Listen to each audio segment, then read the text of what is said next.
And now Shamima Begum. Now, she said that she wants to face the British courts to try to refute claims that she was engaged in terrorist acts during the time she spent living under Islamic State in Syria. Now, appearing live this morning on Good Morning Britain from a detention camp in Syria, the 22-year-old said that she would rather die than go back to IS, and that she wanted to prove her innocence in the country of her birth. Let's take a listen to what she had to say. The reason I came to ISIS, to Syria, was not for any violent reasons, not because I wanted to be a terrorist. It was because I thought I was doing the right thing as a Muslim, and I did not want to hurt anyone, you know, in Syria or anywhere else in the world.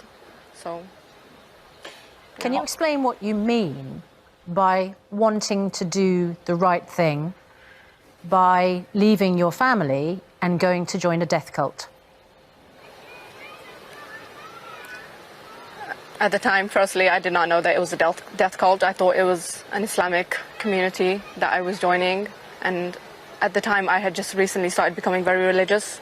And I was being fed a lot of information on the internet by people in ISIS telling me that I need to come because I can't be a good Muslim in the UK, and that my family will only drag me down with them. And with me now is Hassan Imam, a former trainer of Prevent. So welcome to the programme, Hassan. So that's Shamima Begum. She's saying that she's really sorry about what she was doing, and she was just being groomed, basically. Does that sound convincing? Do you believe what she's saying? It's very difficult to believe her when she's asking for forgiveness and this fact about grooming. I know that Maya Foa, the director of Reprieve, and Janet Street Porter have said we should forgive because she was groomed. I'd like to remind them of Carol Ann Gallen. She was an English woman who was actually arrested along with the Asian Muslim grooming gangs for grooming English girls to join these Asian gangs. Carol Ann may have been a victim initially. She was groomed, but then she became a criminal, okay, by grooming other girls. So Shamima may have been groomed at an early stage, but then she became a criminal, you see. So that's a distinction. She's no longer a victim. And when she says she asks or seeks forgiveness, and at the same time she says that she has done nothing wrong. So what is she asking forgiveness for then? Yes, good question, good question. So your thoughts on her and being trialled in the UK, because she is a British citizen. She, in a sense, I suppose, is a homegrown terrorist, although she wasn't until she actually left. She left using her sister's passport, so she obviously knew that she wasn't supposed to be going. And then she didn't look that apologetic during the time she was there, and there have been interviews of her, and she just didn't look that bothered. So, I mean, should she be allowed to come back to the UK for trial? I personally don't believe she should come back to face trial, although I was a trainer within Prevent. What I'm saying now, I represent myself, not Prevent.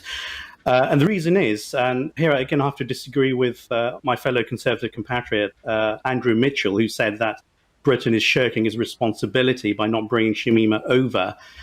My response is that Shamima actually shirked her responsibility by giving up her citizenship when she left the UK to join a death cult that is waging terrorism and war against the UK and the West.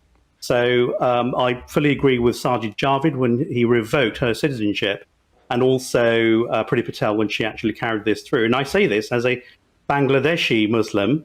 Okay, so we are aligned as far as myself and Shamima is concerned, the religious alignment, but that's where the alignment stops. So I don't believe she should come back. If she did come back, then she would be an inspiration for other would-be extremists and terrorists. Because remember, we're trying to stop this conveyor belt towards extremism and terrorism.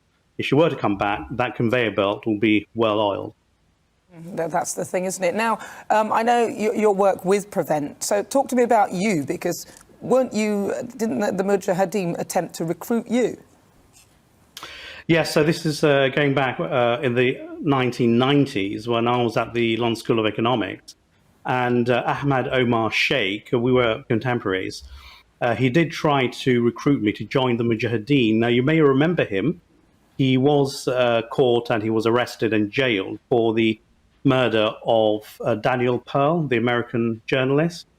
And I do remember him when he was at uni, before he was recruited. He was a very nice guy, very humble, very friendly. But then he actually changed after he visited Bosnia. And at that time, that's when the terrorist recruiters found that vulnerability in a very impressionable, private school educated young British Muslim. Then he joined the Mujahideen. Then he told me when he came back, he urged me to join the Mujahideen because I too was a bit disillusioned with what happened with Bosnia. And they find these vulnerabilities in these young people. And he also said that you can lie to your parents that you're going on holiday to Afghanistan, where actually you're trying to get trained. And when he was caught, and I read in the papers the reason he gave to the authority as to why he was in Afghanistan, guess what he said? He was on holiday. So from there, I understood the methods that terrorists use to recruit vulnerable, young, impressionable people. Now I have myself challenged these groups. So when I stood for Parliament in 2005, I issued a challenge to Omar Bakri Mohammed. You may remember him. He was the leader of Al-Muhajirun to a public debate because they excommunicated Muslims who stood for Parliament. So I issued a challenge to him. 1 week before the debate was due to take place, he actually backed down because he knows he'll never win when he's trying to prove that Islam and terrorism are the same thing. Well, I mean, you know, we'll see what happens in that one. I don't think there'll be much support for her. Thank you so much for joining us. Always a pleasure to talk to you. Thank you so much. So.